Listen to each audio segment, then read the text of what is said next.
Good evening. You're joining the midweek edition of the State of Business with me, Nishani Bigera.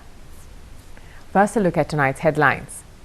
Foreign Minister says architecture of reconciliatory mechanisms will be finalized by next year. And special committee to look into unexpected price increases of essential commodities. Minister of Foreign Affairs Mangala Samaravira says the architecture of many reconciliatory mechanisms will be finalized by next year. Speaking to media on his visit to Geneva to address the UN Human Rights Council, Minister Samaravira said that the judicial mechanisms to probe allegations of war crimes will be established after consulting all stakeholders.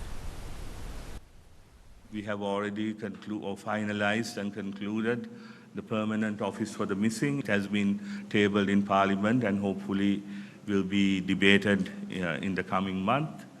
And of course, the consultations are now continuing regarding the truth-seeking process.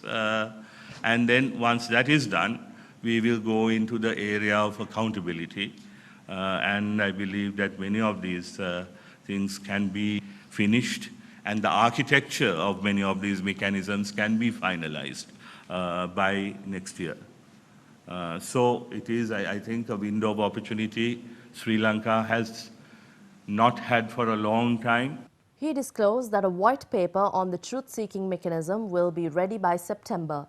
The minister also said that basic framework of a judicial mechanism to try alleged war crimes could be finalized early next year. Finally, we know that President Sirisena, Prime Minister Wickremesinghe will look at all the options available and take a decision which will be acceptable to the majority of the stakeholders. Between these two positions, there are many alternatives available. So we will study all those alternatives, because in the final count, what is important is if this is to work, this must be a credible alternative. This is not an attempt to satisfy ourselves. So whatever we come up with must also be acceptable to the stakeholders. So and I am confident that we can come up with such a mechanism once the consultations are over. A special committee has been appointed to look into price increases of essential commodities in the recent months. The committee comprises the President, Prime Minister, Minister of Finance, Industry and Commerce Minister, Minister of International Trade and Minister of Rural Economy. Cabinet co-spokesperson Gayantha Karunatilaka said this addressing the weekly cabinet meeting briefing today.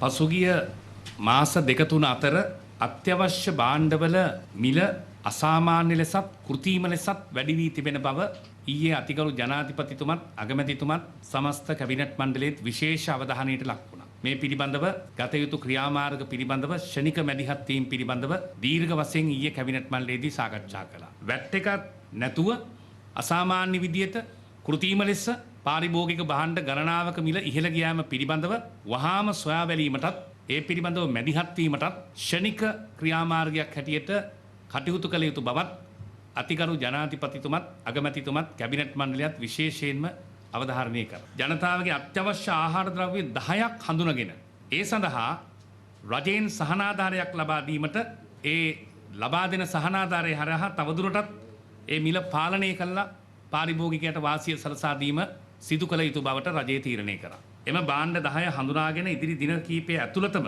Gazette කිරීමට මේ විශේෂ කමිටුව විසින් ඊයේ තීරණය කරා. We take a short break now. There's more news on the other side. To stay with us for that.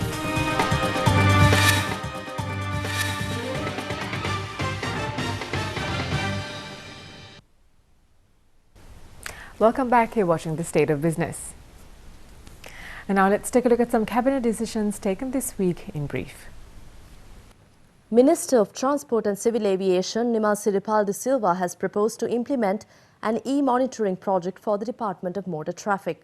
The project is expected to be implemented under 3 aspects of preparation of an electronic file management system, improvement of the currently used vehicle registration system and database, and improvement of the communication network, of the Department of Motor Traffic. Cabinet approval was granted to implement it as a build, operate and transfer project. Cabinet has approved proposals on steps to be taken regarding damages to houses and business places by the explosion at Salava Army Ammunition Dump. Accordingly, 50,000 rupees will be paid to families whose houses or business places were damaged until they are resettled in their residences. Currently, about 400 families received the payment of 50,000 rupees. Minister of Disaster Management Anurupriya Darshanayapa has proposed to pay a monthly allowance of 50,000 rupees for others who could not resettle in their houses and accelerate the payment of compensations to movable properties. Cabinet approval was granted to a proposal by Minister of Justice Vijayadasa Rajapaksa to amend the Code of Criminal Procedure Act No. 15 of 1979. The amendment will enact provisions enabling a detainee to obtain the service of a desired legal counsel by his expenditure before presenting to a magistrate and to provide that service through a legal counsel of the Legal Aid Commission for a detainee who cannot afford the expense. Meanwhile, Cabinet decided to call for draft amendments to the Assistance to and Protection of Victims of Crime and Witnesses Act, enabling victims and witnesses to give evidence from outside the country through audiovisual media without being present at the courts.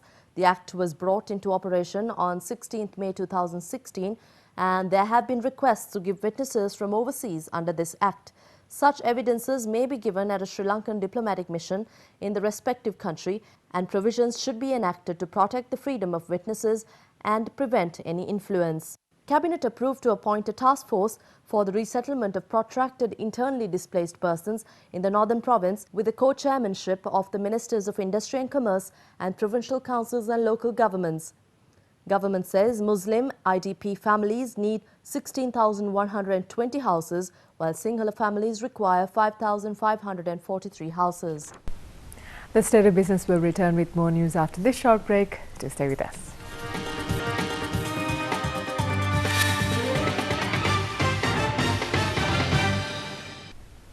Welcome back to the show. Automobile company Diesel and Motor Engineering PLC expanded its presence in agriculture-related business with the launch of Demo Agri. The new identity is expected to facilitate the company to grow further in the highly competitive local agriculture sector. As a first step in the company's journey, the logo for Demo Agri was launched. Chairman and Managing Director of Demo, Ranjit Panditage, says the expansion process will enable the industry to experience next-generation agriculture-based products and services. Automobile initially, and we are in almost every field. We said we touch the lives of Sri Lankan citizens almost every day, every hour. It's not only on the transport sector. We are into medical, imaging, MRI, CT scans, etc., etc. Heavy machinery, from light bulbs, whatever you ask. We are blessed that the world's #1 organization have laid trust in us. And that winds up the State of Business for tonight. Do join us again tomorrow at the same time. Thank you for watching. Good night.